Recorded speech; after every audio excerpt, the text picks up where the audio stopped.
As a healthcare provider, you become hamstrung under this false pretense that you have an all-singing, all-dancing monkey that can solve all your problems. It's like hiring a plumber to fix your pipes at home. And then because they're there, do you mind cooking dinner for me? And also I have this problem in my car. Could you go pick up my kids from school? You end up with a Frankenstein of 2 or 3 different tools, spreadsheets, all because you went in, you were sold on a promise. The promise was my practice management software is going to give me all the tools I need to engage and manage my patients. People think about their tech in a healthcare setting, they think about it in the wrong way. They think about a silver bullet. What bullet can I fire to solve all my problems? It doesn't exist. If it existed, then there would only be one practice management software in the market. And it's a really hard thing to do because in healthcare, you're constantly firefighting. The house is always on fire. There is never a time where the house isn't on fire. You cannot vibe your way through some of these requirements. It is a horrific mistake. You are in competition with people down the block, and then when patients go home, you're in competition with Netflix, with Meta, with attention-grabbing machines that you simply can't compete with. And so your patients are not your patients.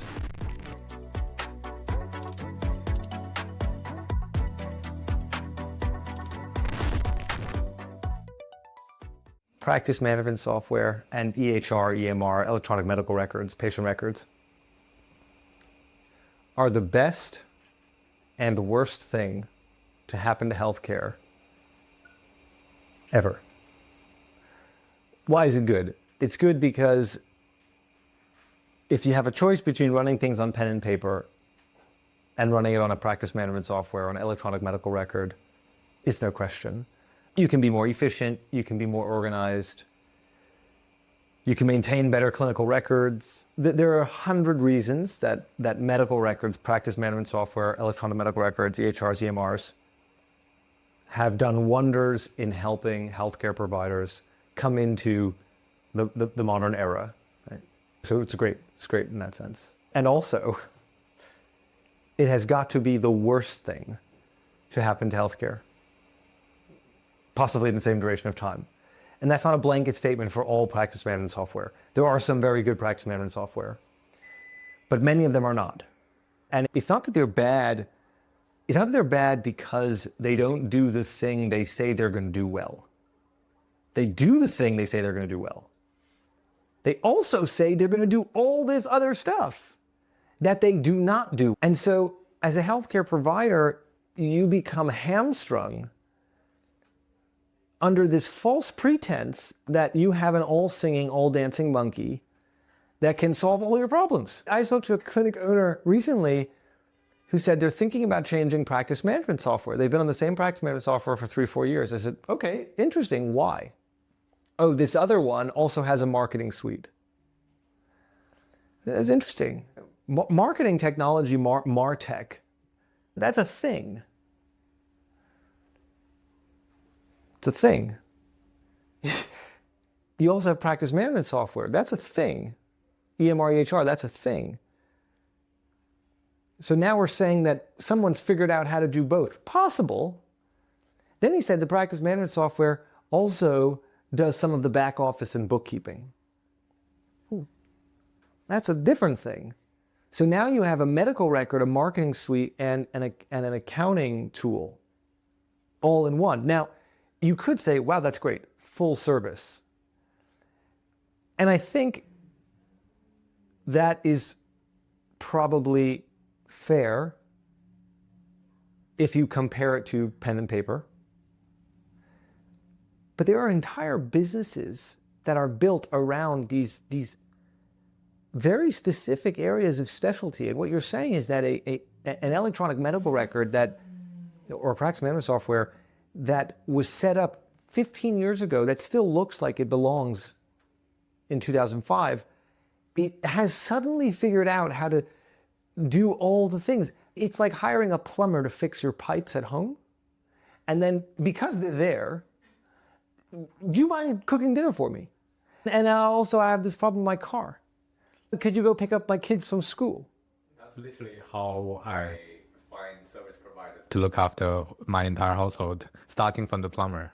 These are different things. They're just fundamentally different things. And so you end up with this relationship where the practice management software, it calls itself a CRM, which it's not, for the avoidance of doubt. And this belief that you can solve the entirety of your practice problems inside of a single solution is just deeply flawed, and it sets people up to not be successful. And I'll give you a very simple example. We spoke with a very successful aesthetics and surgical practice on Harley Street recently, and it is a tight ship. Tight. The operations director there is very on it. Nothing gets by. But how does nothing get by? They have a practice management software, and I should say actually it's a good practice management software. It's a modern practice management software, open APIs, very flexible. And they have a separate CRM, and they have about 14 different spreadsheets that they update manually to do specific things that they want to do. Here's an example, your mind will explode. An example is their medical secretary team, their receptionist team, will, at the start of every week, go in and update to the spreadsheet, one of the spreadsheets, the next 3 available appointments for each of the consultants in the practice. That is what you pay a practice management software for. It shows you their availability. It's the one thing that is supposed to be very good. But the reason that they need to do that is the practice management software wasn't meant to facilitate easy booking when you're on the phone with a patient. It's a different use case. It wasn't designed to fill those gaps between the patient interaction and the booking flow. And so you end up with a Frankenstein of 2 or 3 different tools, spreadsheets, all because you went in, you were sold on a promise. The promise was my practice management software is going to give me all the tools I need to engage and manage my patients. And then you start realizing that isn't true. And as soon as you realize that isn't true, you start slapping things on. The number of practices that we have spoken to who say, I use this tool. Or we say, oh, that's interesting. How do you find it? Fine. It's okay. So why are you using the tool? You don't like it. Oh, my practice management software doesn't do this, so I needed this thing. Of course it doesn't do this. People think about their tech in a healthcare setting, they think about it in the wrong way. They think about a silver bullet. What bullet can I fire to solve all my problems? Doesn't exist. If it existed, then there would only be one practice management software in the market, and it would be that practice management software. It would be the dominant player. There would be no other conversations. People would not need to ask questions about this one or that one. Everyone would have the same opinion. And there are businesses where this happens, right? There aren't 65 versions of LinkedIn. There's one LinkedIn. And the reason there's one LinkedIn is because that is where you go to do the things that you need to do. There aren't other places to do that work. There are specific tools that dominate a category. Practice management software is not one of those categories because every healthcare provider has different needs and you can't meet all those needs. You can't have a chiropractor using a dental practice management software. There's custom work, but because there's custom work, if you want your practice to be efficient, you need to be prepared to work outside of the practice management software and not be entirely reliant on a tool that was built for a very specific thing. So my general thoughts are when you're thinking about practice management software, hire it to do a very specific set of jobs. It is really good at doing those jobs. It is not a tool that you can twist and contort out of shape to do all the other jobs. In a similar way that the plumber is not also your electrician. Your electrician is your electrician. You pay your electrician to fix your electrics. You pay your plumber to fix your pipes. You cannot crisscross. These things don't work that way. They're fundamentally different. So in general, I think practice management software, electronic medical record, fantastic, fundamentally different to solving all of my problems in my front office. Recently, you spoke with quite a few clinic owners as well as on the consolidation part, the roll-up partners, those across dental, across aesthetics, across physio. You've been speaking with a lot of them recently on the podcast. Was there anything interesting or any pattern that you spotted after speaking to people on both sides of the river?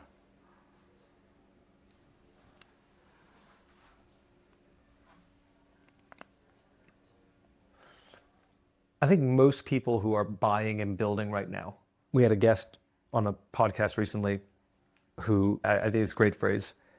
He said, the buying and smashing era is over.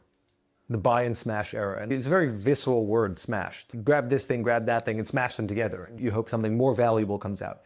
And that is not the case. And certainly his experience in consolidating in dentistry was that time has passed. And I think the same thing is true in aesthetics, the same thing is true in MSK. You cannot simply buy and assume that efficiency will come as a byproduct.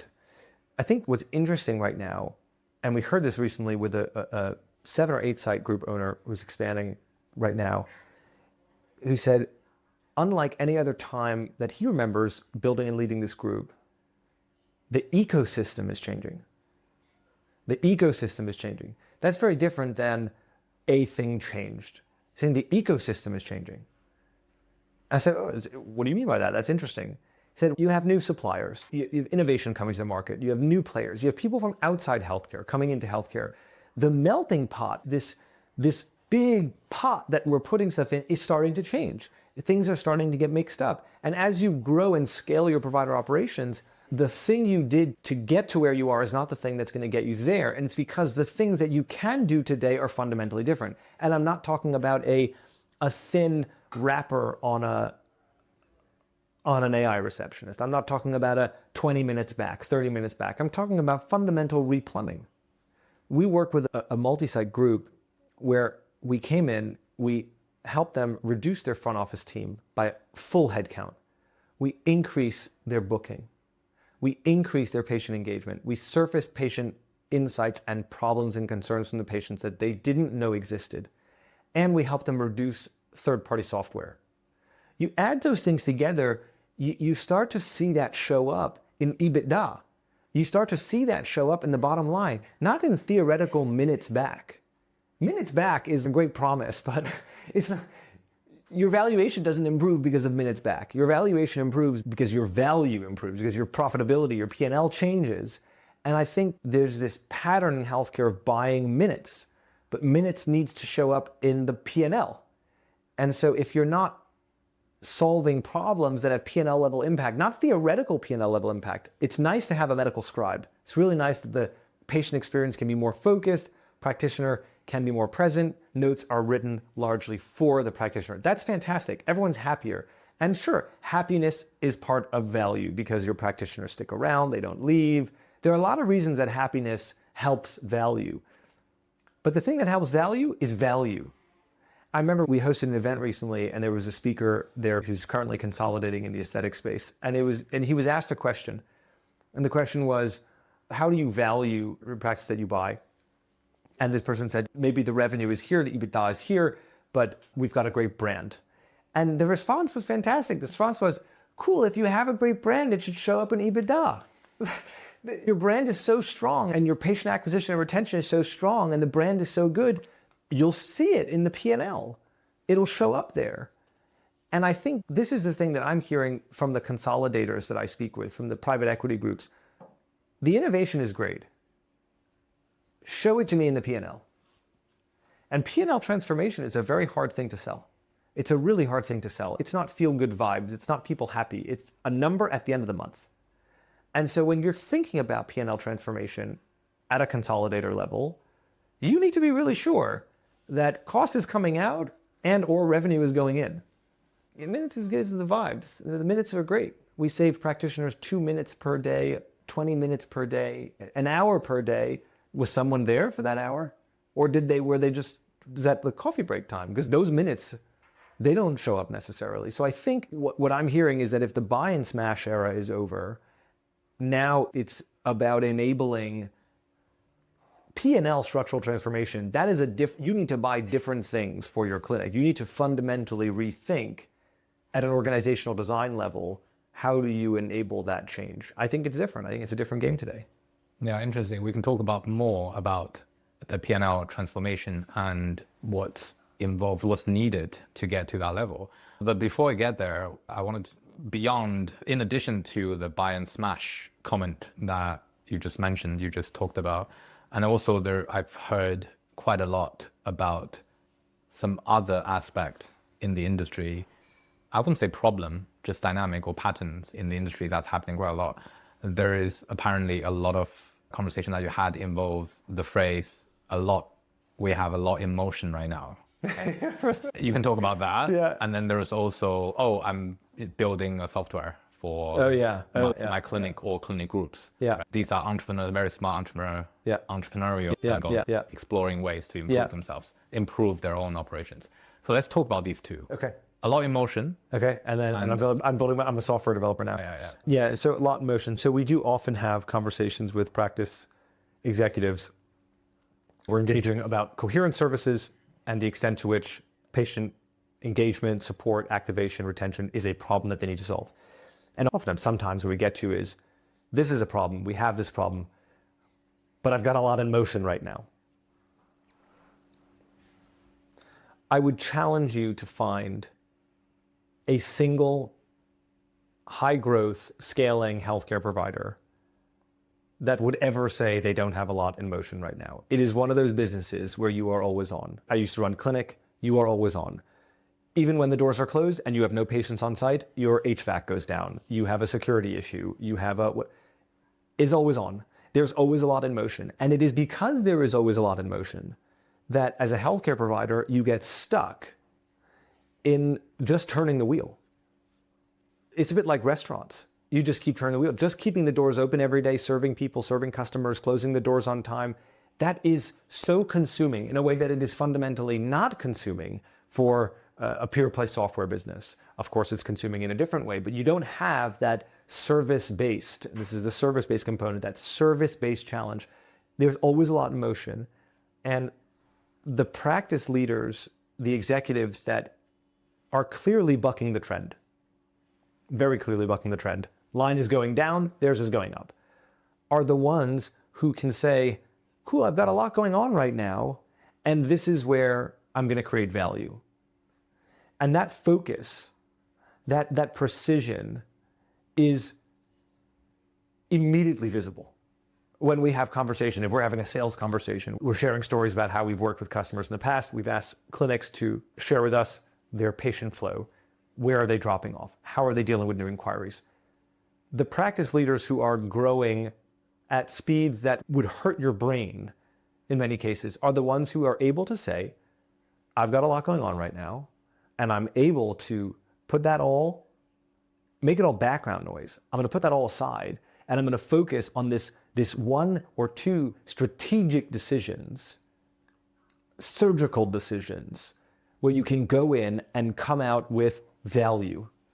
And it's a really hard thing to do because in healthcare, you're constantly firefighting. The house is always on fire. There is never a time where the house isn't on fire. But I think that is one of the things that is defining of the next generation of healthcare leader and healthcare operator is the ability to say, what is noise? What is signal? What is value? How do I separate these two things out? And it's possibly the right transition to talk about another thing that we're seeing a lot right now. And this is the healthcare provider who is suddenly also a software developer, which makes absolutely no sense. I have no words, which doesn't happen very often. Why that's a problem? The idea, healthcare is a very sensitive place. You have patient data, you have healthcare records, you have money moving. People's lives flow through healthcare data. This is not a productivity app where you upload your shopping list. And if for some reason it goes missing, or for some reason someone else can read your shopping list, the question, how bad can it get? The answer is not that bad. In healthcare, the answer is very bad. It's bad. It's bad in the way that if you are building drones and a drone flies into someone's head at full speed, it's bad. You have a problem. And so we hear oftentimes from very entrepreneurial practice leaders, sometimes they're clinical, sometimes they're commercial, they are building their own software. And it is absolutely terrifying to hear that. We build software all day. We have an entire team dedicated to building software. These people have spent years of their lives building software. They understand software in a way that a practice leader most likely does not. And the assumption that you can vibe your way to a payment platform for your healthcare practice, or to secure patient communications, or any other patient operations component is terrifying. Because you've done it, right? You were a clinic owner, and then obviously you left the clinic owning world, and then you started a software company with your co-founder, Barrett. I see what you're doing. Yes, I did. So yes, I used to run clinic. I was very frustrated by the spreadsheets. And even when the software was available, putting it in place, using it correctly, training the team, no one had time for that. So you end up regressing to the lowest common denominator. And the lowest common denominator is emails and Google Sheets and spreadsheets. You just always end up there. On the clinical side of the house, you don't end up there. You've got great systems. On the operational side of the house, everyone's favorite software is Excel. That's just the way that it is. So I've been in that world. I have experienced firsthand the frustration of things not being joined up. I've experienced firsthand copying and pasting things from sheet A to sheet B. When I left clinic and started Coherent, I was absolutely certain that that journey needed to start with a technical co-founder, somebody who had spent many years living and breathing technology, who could think about technology at scale, who could think about architecture, who could think about security, who could think about usability, all the things that when you use software, you don't even see. You don't even see it. You don't understand it. It was a no-brainer. And so my co-founder, he spent 10 years doing VP architecture security. I don't even know what that means, but he spent 10 years doing it at Morgan Stanley. He was doing cyber risk and threat assessment for billions of dollars at a global scale. Then he went over to AccuRx, where he did healthcare communications infrastructure for population scale communication. Yeah, you're not vibe coding that. That's not how this works. Vibe coding, sure, put up a website, put up a membership page, put up a thank you page. There was a practice leader, he runs, I think, 7 dental practices up in Scotland. And he posts, I think something on LinkedIn, he said, oh, wow, we can do so much now, we can vibe code. I've just vibe coded my web form. I was like, oh, that's interesting. I went to his website, put in my details, press submit. It didn't work. Which is not a criticism, it's just the reality. It's not that easy. It's easy if you want to stand up thin, low engagement requirement capabilities, no problem. But when you actually need to build something that works in a healthcare environment, it's not vibes. It's not how it works. Especially operations, right? Especially operations everywhere. Clinical, absolutely. Operational, absolutely. You cannot vibe your way through some of these requirements. It is a horrific mistake. We have a healthcare provider that we spoke with who tried to vibe code. I don't know why they would spend their time doing this, but vibe code a CRM to connect with their practice management software. They started sending things out to patients that made no sense. People with the wrong names, wrong time, treatments that never actually happened. The downside is too big and the upside is enormous, but often out of reach because you just don't know how to do it. And this was very clear for me. I ran clinic. I've lived inside those workflows. I could specify bullet by bullet exactly what needed to happen, and I still couldn't build it. I had the deep operational knowledge. I still couldn't build it. Didn't feel confident to build it. Right now, we support, the practices that we support go on to support hundreds of thousands of patients. There's no vibe coding solution for supporting hundreds of thousands of patients securely, safely, reliably.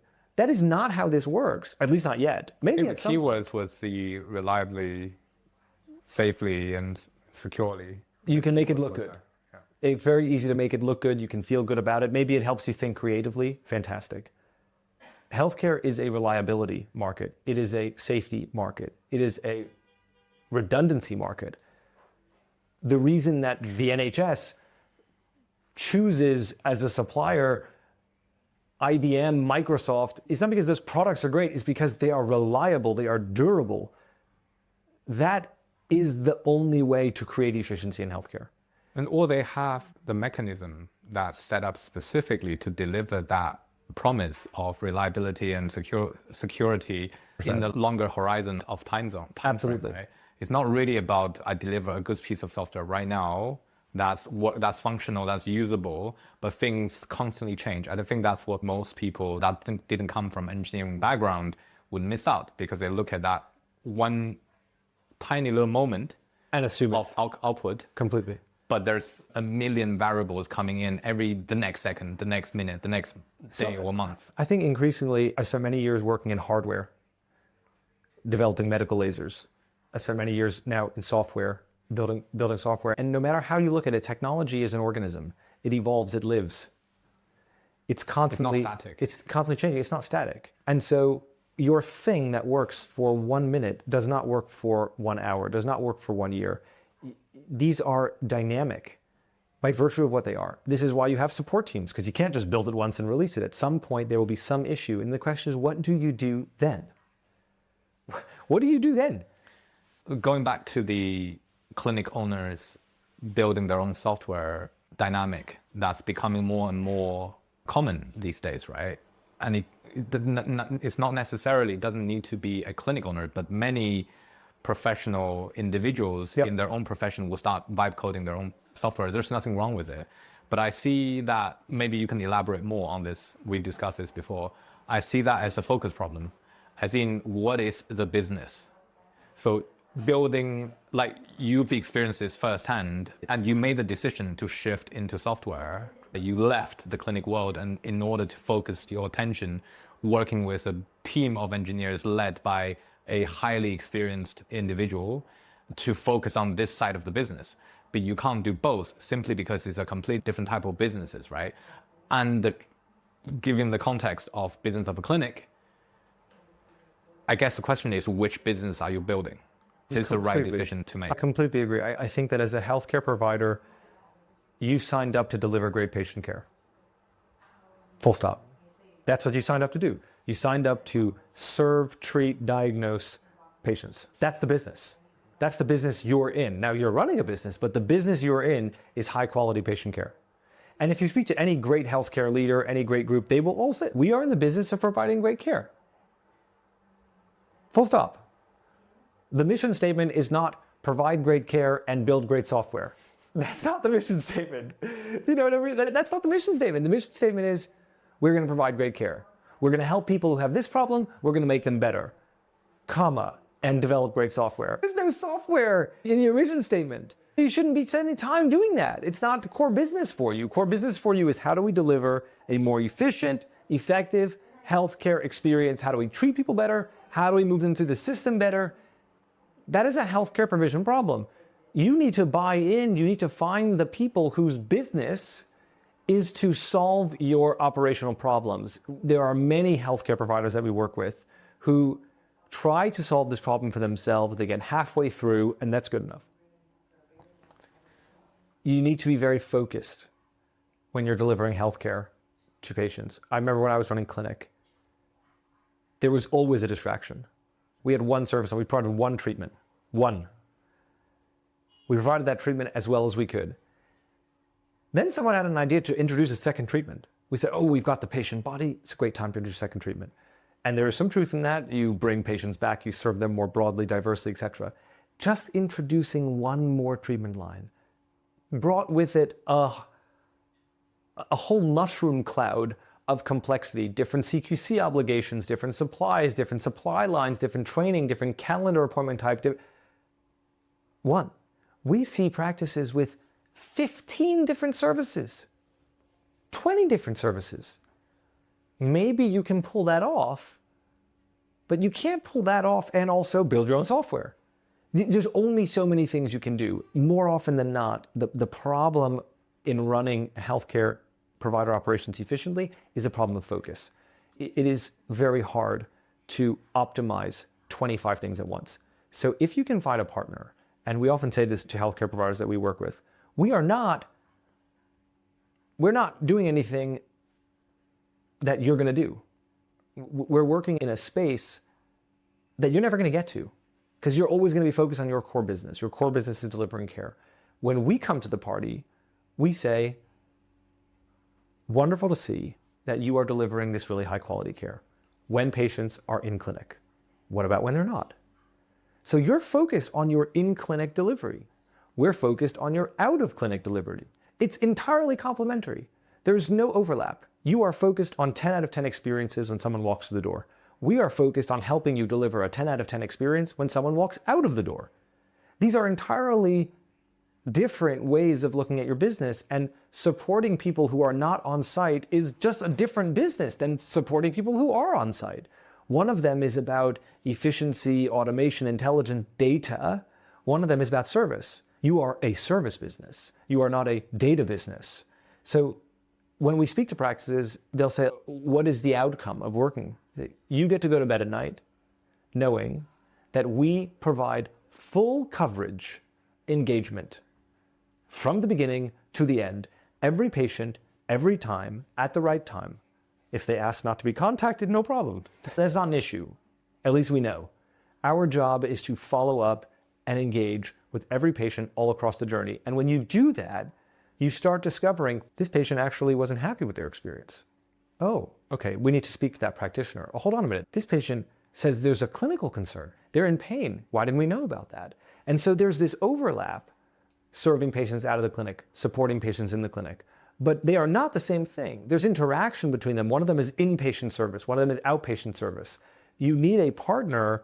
You need a way of getting full coverage engagement. I spoke with a group this morning up in Ireland, and it's led by a very thoughtful, very patient-centric, very commercial clinic leader, very clear on his business model, really a stand-up guy. And not building their own software. Definitely not building their software yet. Very clear on what his core business is. And we got on the call and said, listen, we'd never spoken before. He said, listen, we're reaching out because these are all of my new patients. Show me the numbers. These are all my new patients as of the last 3 months. 614, 615, whatever the number was, just over 600. We're 3 months in, and only 200 of them, or just over 200 of them, have an next appointment. 2/3 of what's coming through the door is leaving in 3 months. That is not a problem that you in-house know how to solve. Sure, there's training, there's in-clinic room delivery, there's treatment plan explanation. There's a lot that you can do to tighten that in clinic, but when those people walk out the door, you don't have the team, you don't have the tech, you don't have the know-how to monitor, engage, support, stay in touch with. These are fundamentally different problems. So I think what's interesting right now is we're at this moment in healthcare provider operations, particularly in private healthcare, where competition is going up. Competition is going through the roof, almost everywhere. You run a dental practice, down the block, there's another dental practice. And by the way, they've got more Instagram followers and much more marketing budget. You are in competition with people down the block. And then when patients go home, you're in competition with Netflix, with Meta, with attention-grabbing machines that you simply can't compete with. And so your patients are not your patients. There's this really interesting example. We had a patient recently who wrote into us saying, they, of course, we work on behalf of the practice. They write into the practice. We see the communication. Patient said, I moved out of the area. I'm no longer a patient, but I just want to give you props for your great follow-up. I work with a lot of businesses. I work with a lot of brands who grossly underestimate the importance of follow-up. Like, we have the message, right? They don't know it's us, but we have the message. And you know something's going right when your patient who's moved away, who's no longer a patient, writes into you, says, I just wanted to give you props for this thing. And that is the difference between a patient that stays and a patient that goes. It's a patient who feels that warmth, that support, that ongoing nurture, that ongoing point of access back into the clinic. That is fundamentally the difference between I'm treading water and I'm filling the bucket. These are very different experiences. So that sounds like Coherent Engage. That's Coherent Engage. Let's talk about Coherent Engage. What does it do? Why is it different from a CRM? Or why is it better than a CRM? Coherent Engage is an insurance policy that no patient falls through the crack. That's what you're buying. A new inquiry doesn't fall through the cracks. An initial assessment that doesn't show up doesn't fall through the cracks. A patient who comes in, has 3 treatments, cancels their 4th, doesn't fall through the cracks. A patient who hasn't been in for 3 months doesn't fall through the cracks. patients falling through the cracks, losing patients, that is an operational problem. It's a technology problem. It's a data problem. And when we speak with practices that are interested in Coherent Engage, they want assurances. They want to know that when their front of house is off sick, when someone's on holiday, when a practitioner has a bad day, when a practitioner feels lazy, when they don't want to make the extra phone call, when the patient doesn't see the email, the millions and millions of reasons that patients fall through the cracks, they want insurance. That's not going to happen. The consequence of doing that is, yes, patients come back. Yes, you get some feedback that you might otherwise have. Yes, you get some staff efficiency. But what you're buying is certainty. Certainty that every patient gets the next point of communication, makes them feel supported, shows up because they have that support and that relationship with the practice. That's what you're getting an insurance policy. Now, there are obviously features that go into that. Yes, there's data mapping. Yes, there's data cleansing. Yes, there's outreach. Yes, there's response handling. Yes, it's SOP compliant with how you work. You want your initial assessment booked into your calendar in the color pink? No problem. We do it in pink. You want it in the color green? No problem. We do it in green. You want 15 minutes after your yellow appointment, but 20 minutes before your blue appointment? No problem. All of that is execution. And it's that execution that makes the machine run faster. It makes your machine as a clinic owner run faster. It's an insurance policy. That's ultimately what you're buying. Now, the difference between a CRM and working with Coherent Engage, using the Coherent Engage platform, many things, two that stand out. I've been four, two that stand out. The first thing is, who's doing it? Are you doing it or are we doing it? So when you go out and you buy a CRM, you go out and you buy HubSpot, you go out and you buy Pipedrive, Salesforce, you spend a lot of time trying to set stuff up. More often than not, you don't set it up correctly. They don't care. You're paying the subscription. What's the problem? They're getting their money. They're happy. You're locked in. It's all good. So one problem with the CRM is that you're not using it correctly. The second problem with the CRM, especially generic CRM, people that don't specialize in healthcare, is that there's absolutely no alignment between the non-clinical and the clinical journey. We have a practice that we spoke with that uses Practice Hub, which is a MSK chiropractic practice management software, very good, and HubSpot. You'd think they got everything covered. Not even close. He says by his own admission, the two systems don't talk to each other. Patient cancels, HubSpot has no idea. HubSpot books in a patient, Practice Hub has no idea. We've got another practice that we spoke to that uses Zoho CRM and Semble. Nice practice management software, modern, good tool. Zoho doesn't talk to Semble. Semble doesn't talk to Zoho. Patient books in, they're updating it in two places. So who's setting it up? That is one big problem. Second big problem is, does it actually fit your journey? Are you actually building a patient engagement program that makes sense in the context of the care you're delivering? Or are you just slapping on random communication because you think you need to send stuff out? These are the two biggest problems. The third one, which is harder to understand, but I think probably where the magic happens, is data.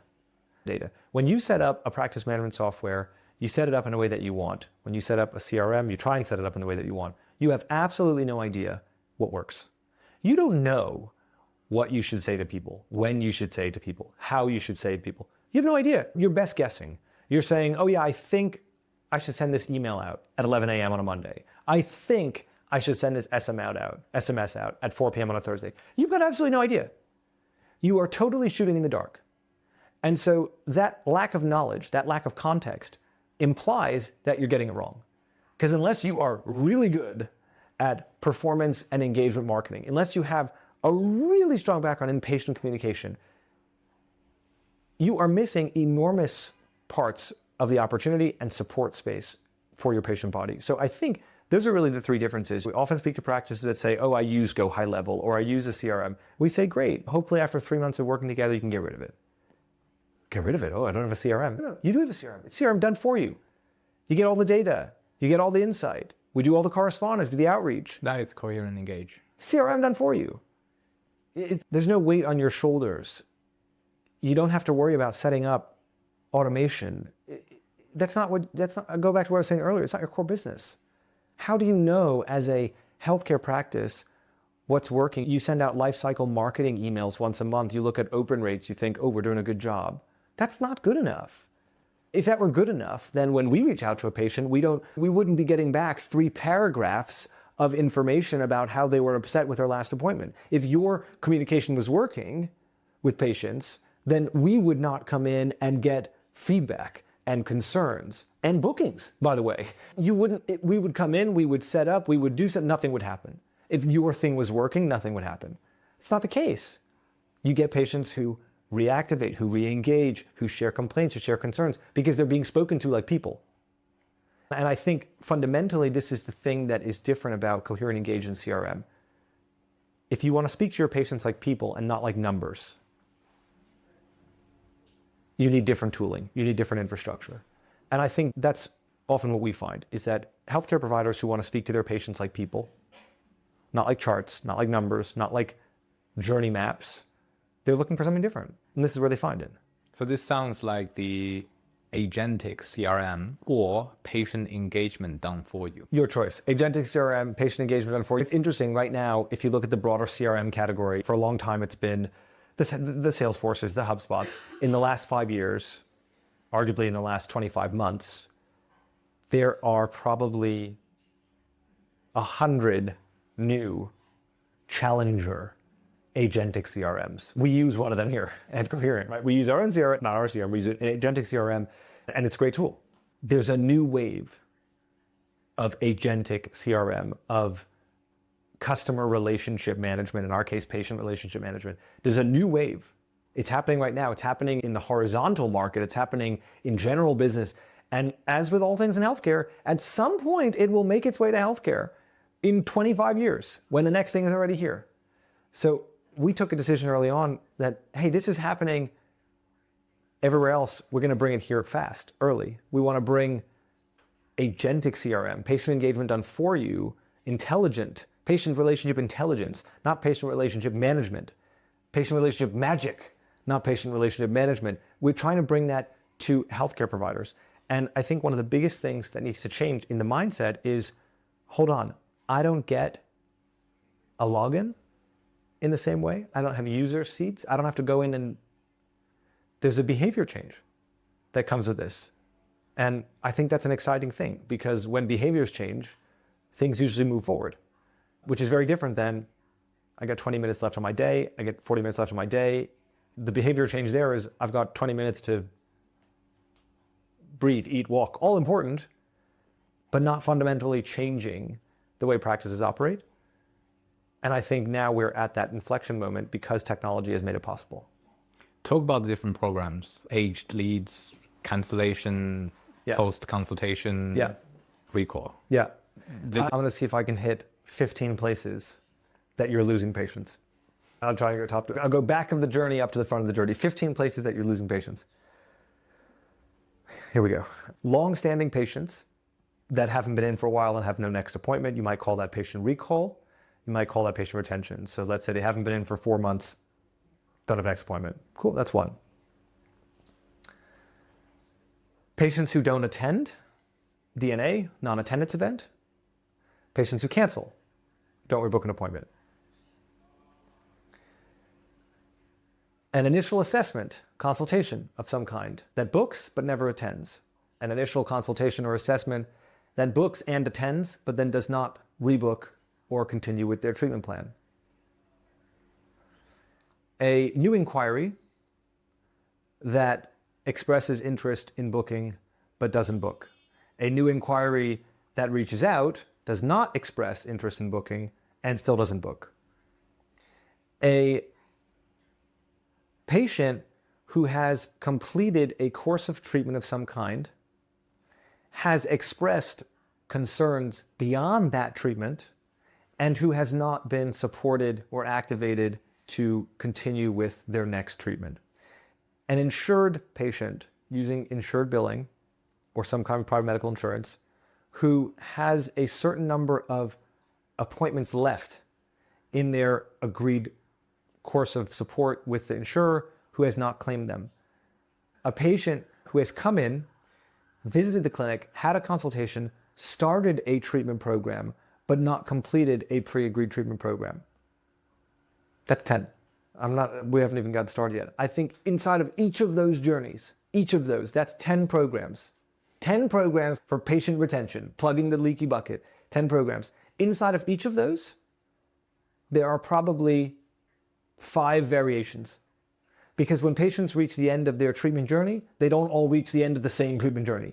They reach the end of a surgical pathway, a non-surgical pathway, an intervention pathway, a non-intervention pathway, a diagnostic pathway, a non-diagnostic pathway. There are probably at least 5 general categories. It's almost like a tree. And then those 5 each have 5, and those 5 each have 5. So now if you're a private healthcare system, if you're a hospital, you probably have 10,000 unique patient journeys. You've got blood work, you've got 10,000 unique patient journeys.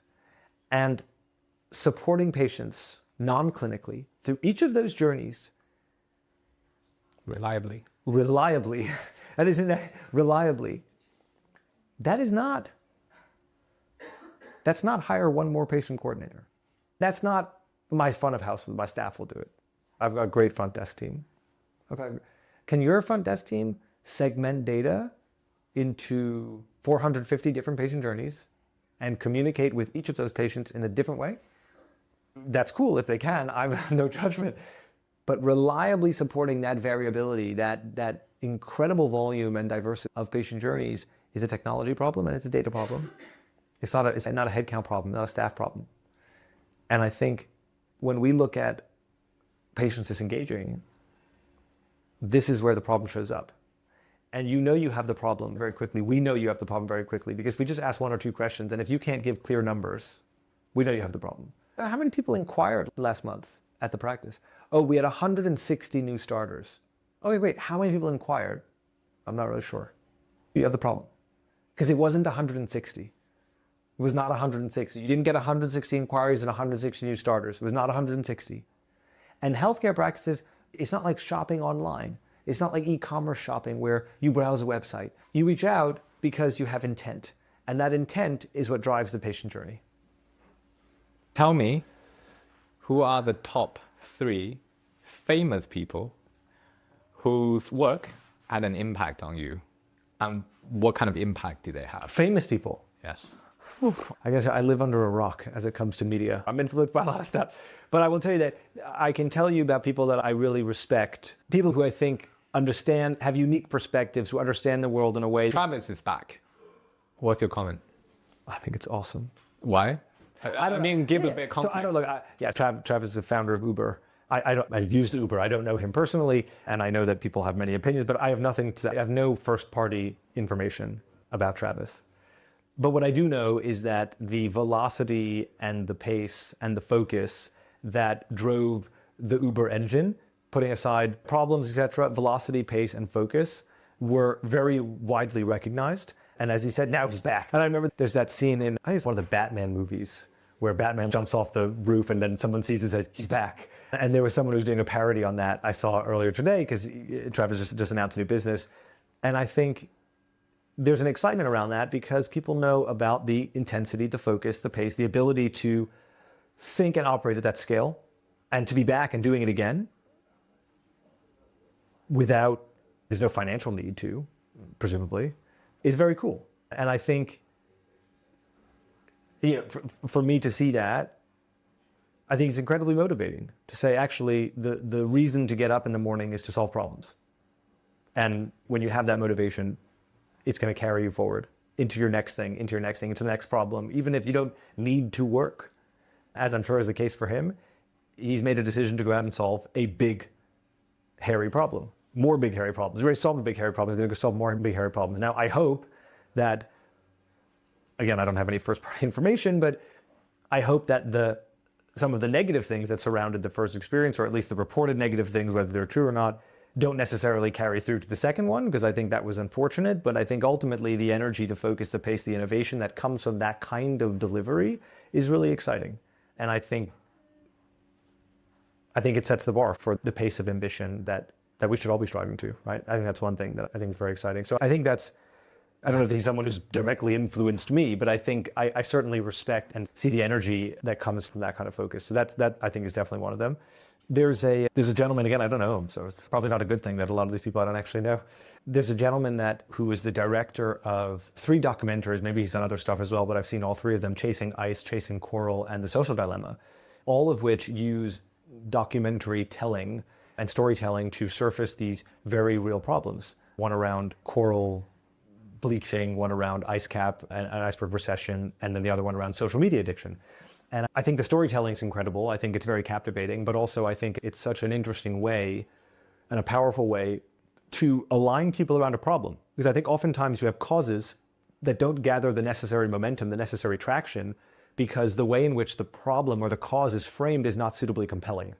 And I think when you look at the way he, or the director, the team, tells the story, sets the stage, it's very easy to connect with it. I don't really know much about coral reef bleaching, but after you see the documentary, suddenly it becomes a thing that you care about. And actually, after I saw the film, I went out and invested in a business called Seabin that does ocean waste collection pollution, because I found it so motivated that this is such an important thing. I should be part of this. And obviously I'd love to live on the beach at some point, but it's very captivating. So I think it's another example, energy, focus, and intensity, one source of North Starring. Another one is, how do you think about problems and tell the story of those problems in a way that's very captivating? And I think healthcare has that problem, actually. The clinical problem is very exciting. People are very excited about the biology, cancer. The cure cancer, and rightly so. It's very exciting.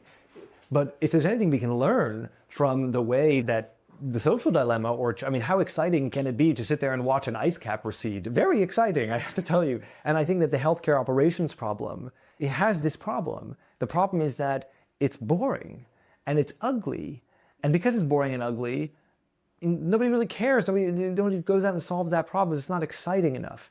Actually, it's hugely exciting because healthcare is a logistics problem first and foremost. And if you solve that problem, then you unlock access to care in a way that doesn't previously exist. So I think that's really interesting, exciting. The third one is a researcher out of Oxford University is a philosopher. And he talks about, I suppose it's all 3 of them men, it's not by design, but he talks about this hypothesis called the vulnerable world hypothesis. And basically what he means in the vulnerable world hypothesis is that as humankind, you constantly innovate, you constantly create things. And every now and then you reach into a big urn, a jug, whatever it is, and you pull out innovation and you say, wow, look at this innovation. The problem is that thing you're taking out, the thing that comes out of that urn, it's either going to be a black ball or it's going to be a white ball. And if it's a white ball, it has phenomenal impact. It has positive impact in the world. It moves things forward. And if it's a black ball, it can do all kinds of bad things. And the issue is that you don't know until you take it out. You don't actually know what it is until it's out in your hand. And the problem, of course, is that once it's in your hand, you cannot put it back inside. It's now out. It doesn't fit back in the bottle. So now that it's out, what do you do about it? And I think it's such an interesting way of thinking about innovation. And it's, again, been very informative and very formative in terms of how we think about stuff at Coherent, because we are very happy and we've taken a decision to go slow to go fast. We've taken a decision to understand deeply what reliability and safety look like in our context, in the healthcare context. And if that means we're going to be slightly less efficient, if that means we're going to be a little bit more boring, if that means we're going to be slightly counter to AI-ification of everything, we're okay with that. And I think for us, the reason that we're okay with that is because we are very aware of the fact that this thing that has just come out of the urn will no doubt have a lot of white ball characteristics and it will have a lot of black ball characteristics. And we would just like to be sure about which one it is and how it presents before we let it go on healthcare and on our population's most vulnerable people. And so we've taken the decision to approach it differently. Now, time will tell if that was the right decision. It may have been a terrible decision. But I think it's a very interesting way to look at what's happening right now. Yes, it's exciting. And also, yes, let's be very serious and very sure of what it is that we've just taken out of the box, because we are playing around with this dark magic every day. And I have to tell you, for a team of engineers, we have high confidence in some things and we've got less confidence in other things. And if people are telling you differently, I'd love to meet them, because they're probably lying. Or they have figured out something that we've not yet figured out, and that's fine as well. But it's not all a party. And I think that's very much what this philosopher argues. He argues that it's exciting, but be clear about what it is. Know what it is. Do your work to figure out what it is. Social media, intersecting the two inspirations. Social media is a perfect example. It came out of the bottle, looked exciting, everybody got on board. 10 years later, we've got a mental health crisis in young people. Nobody knew it was coming. We didn't stop and say, hold on. Now you've got businesses that are building screen time moderators because you can't get kids away from their phones. You're trying to build the fix to a problem you didn't have. It would be wonderful if we could not drop the ball on this one as a society. It would be wonderful if we could apply a little bit of forward thinking to say, maybe if we just put a little bit extra here and a little bit extra here, then we can do a much better job of making sure the color of this thing is what we want it to be, that the outcome is what we want it to be, and not that we're chasing our tails trying to fix a problem that we didn't actually have in the first place.